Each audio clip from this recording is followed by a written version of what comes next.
Congressman, welcome back to the program. Well, Tony, thank you very much for having me today. Let me ask you this. Are you encouraged that a ban on Russian oil is now in consideration? Well, I'll be encouraged when it actually happens. And my question for the administration is, what are you waiting on? How many nuclear power facilities have to be attacked? How many thousands of Ukrainians have to be killed? How many horrific images do we have to watch in the country of Ukraine?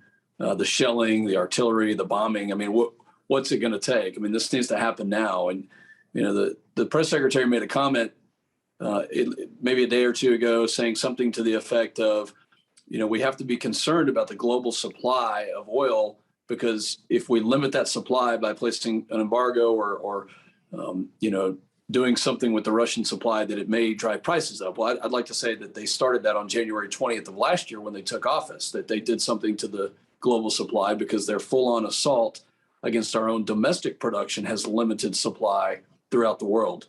And now it's time to be strong, to reverse course, and to help the Ukrainians out by not putting money into the pocket of Putin.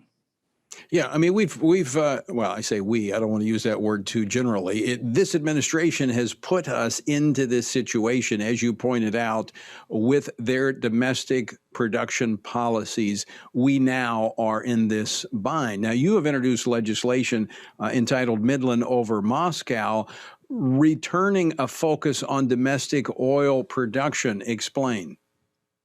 Well, that's exactly right. Midland over Moscow is not just some catchy phrase. It actually gets us back to energy dominance. And it does three things. Number one is it focuses on domestic production. It unleashes the innovation that we have right here. I represent the Permian Basin, but there's plenty of producing regions in the United States that we can get back to energy dominance. Number two is it requires the White House to come up with an energy security plan. What is their plan to make our energy not only good for our domestic use, reliable, affordable, but also how does it help our partners and our allies? And number three, it opens up market access by cutting the bureaucratic red tape throughout the world and allowing us to export that product where it needs to go to, again, provide that reliability. Energy security is national security.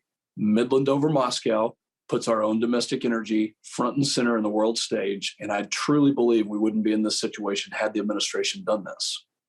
I think you're 100% correct, Congressman Pfluger. I mean, this is really not difficult to figure out. I mean, we have cut off domestic production. We were at a point in the last administration of energy independence, first time in really as far back as I can remember when I worked in the oil field in Oklahoma, that we were producing oil to the degree that we were exporting it. Now we're dependent upon Russian oil. The president having conversations, well, the administration having conversations with Venezuela, and now the president may travel to Saudi Arabia, making us dependent once again upon Middle Eastern oil. At what point in time is the administration going to learn the lesson? We don't need Iranian oil, Russian oil. We don't need OPEC to be producing more. We have what we need right here, and we can do the job better and cleaner than anybody else. Just a couple of short weeks ago, I was in Ukraine on a congressional delegation, had the chance to meet with senior leaders, including President Zelensky, and we talked about energy security.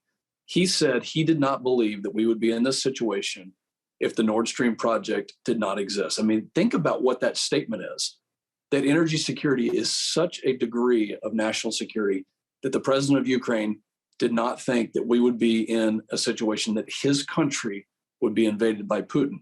We don't need to be brokering deals with Iran or Venezuela or any other malign actor. We've got what we have right here. We need to focus on domestic energy production. That's what Midland over Moscow represents.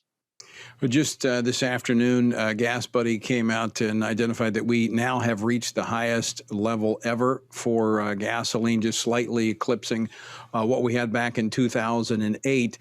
Now, Congressman, we can't flip a switch and get the production rolling to address this current crisis today. What's the timeline? If the president and the administration were to get it right, begin domestic production, how long would it take us to get out of this bind? Well, the production is, in the Permian Basin, for instance, is actually at a really good level.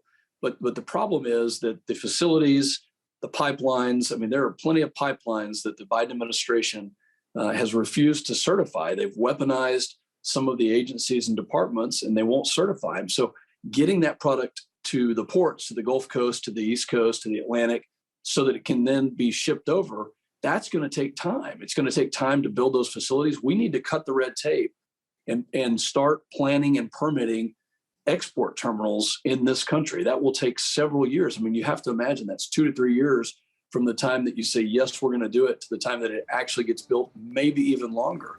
So reversing course is a step-by-step process, but we need to take that first and most important step right now. But even with that, the oil prices, a lot of it's driven by speculation. So just the fact that America is making the right policy decisions is going to take a little bit of the edge off as people realize there is a solution down the road. Congressman, we're up against a break. Always great to talk with you. Thank you for your leadership on Capitol Hill. Tony, thank you. Great to see you, and thank you for getting this story out.